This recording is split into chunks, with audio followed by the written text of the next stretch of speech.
ustedes aquí, muchas de las cuales las van a estudiar en los próximos años aquí en esta universidad. Queremos crear centros de excelencia para formación e innovación en varios temas, centros donde nos permita captar a los mejores, no para estudiar una licenciatura, para eso están las universidades, no para estudiar una maestría, para eso están las universidades. Lo que queremos es que estos laboratorios sirvan para hacer investigación, investigación que nos permita desarrollar tecnología, que nos permita ser más competitivos, como señalaba anteriormente. Se trata, es un ejemplo de uno de estos centros de formación en el ámbito de las estructuras, las columnas de los puentes, las vigas de los puentes, de los edificios, en fin, de materiales de construcción, de ladrillos, de acero, en fin, para poder estudiarlos ante los diferentes tipos de acciones, un temblor, una carga de viento, o el propio peso propio. Quisiera terminar con algunas reflexiones finales, no quisiera cansarlos más. Insistir en que la ingeniería es una profesión. Ustedes están al servicio de la sociedad, no se les olvide que lo que ustedes hagan se mide en términos del bienestar de la población. Ya sea que diseñen mal un puente y se caiga y se maten 2 personas, ustedes van a ser responsables de que se maten 2 personas si no diseñan bien el puente. Ya no digamos si ustedes diseñan una tetera o una cafetera que no se puede tomar porque se calienta el mango, pues, perdón, pero de nada sirvió su diseño. Ustedes van a proveer diseños y soluciones que satisfagan las necesidades de la sociedad. No se les olvide que la ingeniería está íntimamente relacionada con la competitividad y la innovación del país. Si queremos cambiar el rostro de este país de manera que sea más competitivo y más innovador, la solución está en los ingenieros. Tenemos, por ende, que mejorar la calidad en la formación de los ingenieros. Necesitamos aumentar la formación en aquellas áreas donde nos faltan ingenieros. Por eso la importancia de que le da la universidad, en este caso la Universidad La Salle, de vincularse con otras universidades, de mantenerse actualizados en sus planes de estudio, aprovechen lo que tienen. Y finalmente, los exhorto a que aprendan, si no es que ya lo saben, a trabajar en equipo. El futuro de la ingeniería está en el trabajo en equipo. Ya mencionaba yo el tema de la ingeniería concurrente, cuando es trabajo en equipo, estando uno en la India, otro en Brasil, otro en Canadá y ustedes en México, y otro más en Japón. Es un trabajo en equipo el cual ustedes tienen que trabajar. El asunto del individualismo no tiene mucho sentido para el futuro de la ingeniería, sobre todo si estamos hablando de competitividad y de innovación. Les deseo a todos ustedes el mayor de los éxitos. Estoy seguro que lo van a tener. Les he dado, creo yo, un panorama de retos. No es para espantarlos, por el contrario. Lo que quiero decirles es que están entrando en una de las carreras más bellas que hay en las profesiones universitarias. Aprovechen lo que tienen y reditúen al país lo que este país les ha dado. Muchas gracias.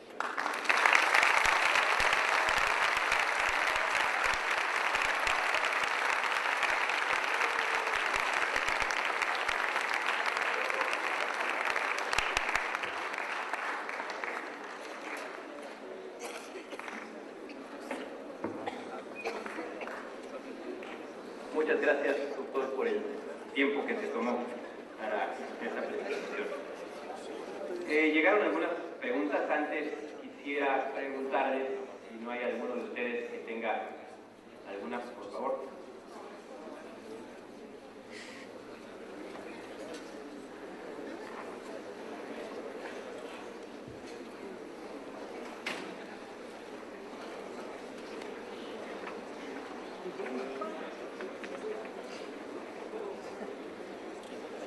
Buenas tardes, soy Alejandro Benito, estudio Ingeniería Industrial. Mi pregunta es, ¿cuál es la posición, por ejemplo, de usted, la Secretaría de Energía, para la planeación a futuro de México? Mi pregunta va en relación a que hace poco se venció la norma 44 de emisiones, y no porque no tuviéramos la tecnología, sino porque no existe en México el famoso diésel limpio, y que pues, es necesario para seguir con las siguientes certificaciones. ¿Cuál es la posición del gobierno o qué esperan, no sé, de aquí a 20 años en infraestructura para que pues también la parte privada sepa dónde pisa? ¿Contesto de una vez? o Sí. varias preguntas? ¿No? Bueno, yo creo que pregunta por pregunta. ¿Una por una? Sí. Bueno. El tema, la planeación del sector energético es sin duda de las planeaciones más complejas que hay en el país. Si bien tenemos dos grandes monopolios, el del petróleo y el de la luz, o de la electricidad, estamos sujetos a las aprobaciones que año con año hace el Congreso, la Cámara de Diputados en este caso, del decreto de presupuesto. Petróleos Mexicanos ha planeado el desarrollo de plantas para el desarrollo de diésel de ultrabajo azufre. Sin embargo, no se ha contado con la aprobación de la Cámara de Diputados. Y esto ha retrasado las inversiones y por ende la puesta en operación y la implantación de la norma que usted hace referencia. En las planeaciones que hacemos en el sector energético, hemos incorporado hasta ahora un solo escenario, un escenario que nos lleva a una sola meta. Por ejemplo, decir que para el año 2025 vamos a producir 3.3 millones de barriles de petróleo, de los cuales vamos a importar 1,5 millones, y el resto lo vamos a consumir internamente.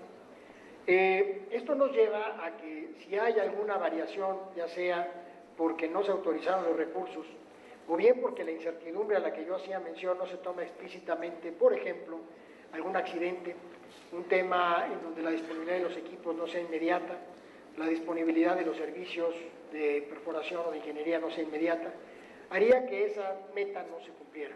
Y alguien diría, bueno, pues no saben planear. Lo que estamos planteando para la próxima Estrategia Nacional de Energía, que es en un documento donde esto se plantea, es que manejemos escenarios, un par de escenarios, uno medio y uno alto, en donde reconozcamos explícitamente las incertidumbres que hay en la industria energética, que ya son las que mencionaba, para que en ese rango, dentro de 15, 20 años, pues sepamos en dónde se va a mover el sector energético. Dentro de este entra la participación del sector privado. ¿Qué tanto el sector privado podrá intervenir o no en el sector energético? Pues ese es un asunto que, aunque el gobierno federal ha planteado su posición en la última reforma energética, pues es muy claro que es un tema políticamente muy inestable, es un tema muy debatido, porque última decisión no la tiene el Ejecutivo, la decisión finalmente la tiene el Congreso de la Unión, aquí sí Cámara de Diputados y Cámara de Senadores. Yo creo que este es un asunto que con el tiempo evolucionará, es simplemente no tengo otra información, digamos, que simplemente observar las tendencias, en donde Petróleos Mexicanos seguirá siendo una empresa del Estado.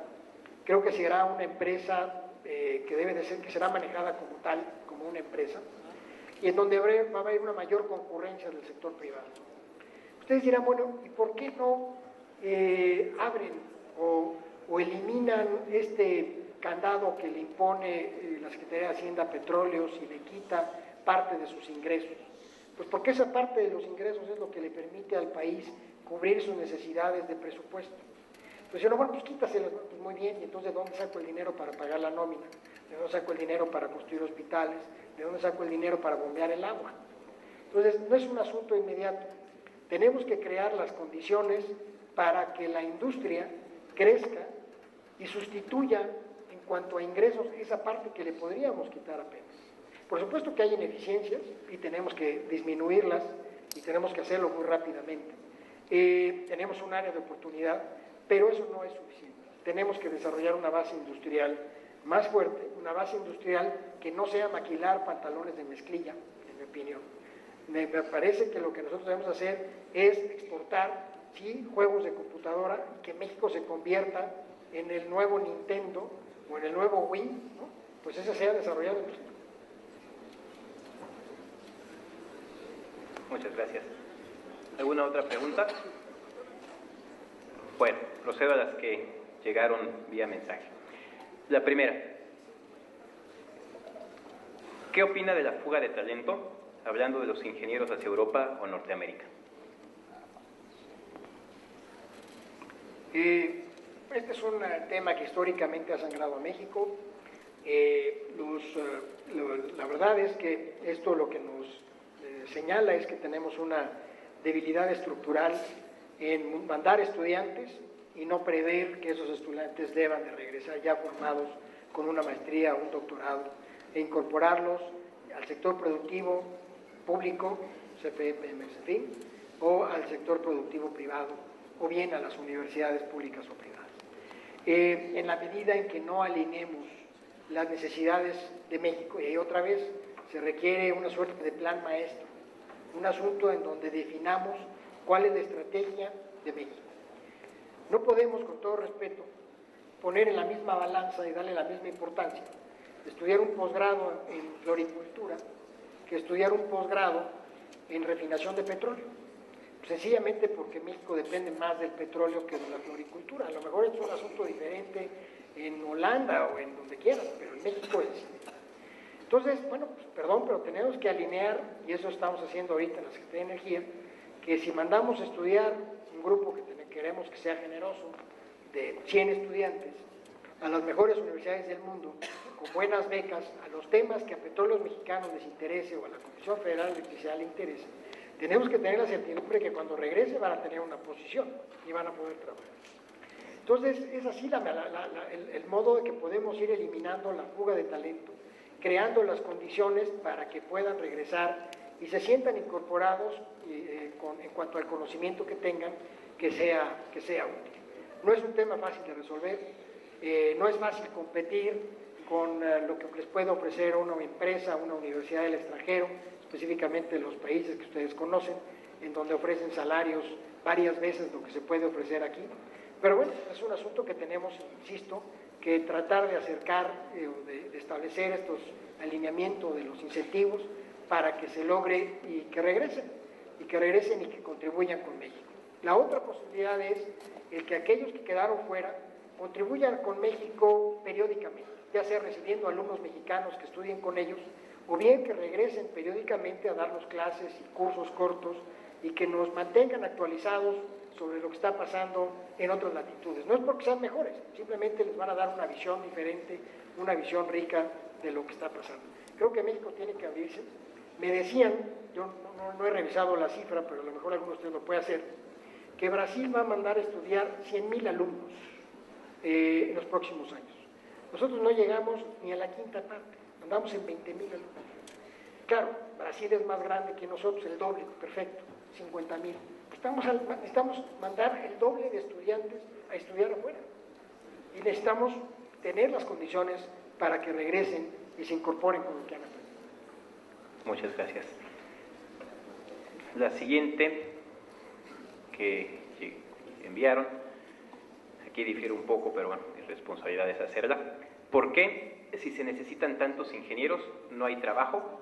Y si los hay, son mal pagados. ¿Cuál es su opinión? Yo creo que ahí hay un problema estructural otra vez. Por un lado, el mercado de la ingeniería lo podría yo dividir en dos. El mercado de la ingeniería de proyecto, en donde no la hemos sabido valorar, y consecuentemente el pago que se hace a los ingenieros de proyecto, el que diseña un edificio, el que hace el estudio para instalar o hacer una carretera, el que hace el diseño del engrane que hace que la máquina funcione, o el programador, etcétera. Todos estos son lo que llamaríamos ingeniería de proyecto. Normalmente estos están mal pagados y no hay un reconocimiento de la importancia de la ingeniería de proyecto. Cada vez más se acerca uno a este reconocimiento, por ejemplo en el caso de las obras de infraestructura, en donde es claro que realizar o invertir más en la planeación de la obra nos sale más barato que reparar y parchar lo que no fue planeado adecuadamente. Y todos lo hemos visto en las calles de la Ciudad de México, en donde pues, en lugar de haber planeado bien el segundo piso y lo que ustedes quieran, bueno, pues empieza la construcción y después resulta que hay que ponerle un chipote porque se nos olvidó tal o no habíamos previsto no sé qué otra cosa. Pero bueno, tenemos que aprender que hay que hacer planeación en este país. Y la planeación implica un esfuerzo, una inversión de largo plazo,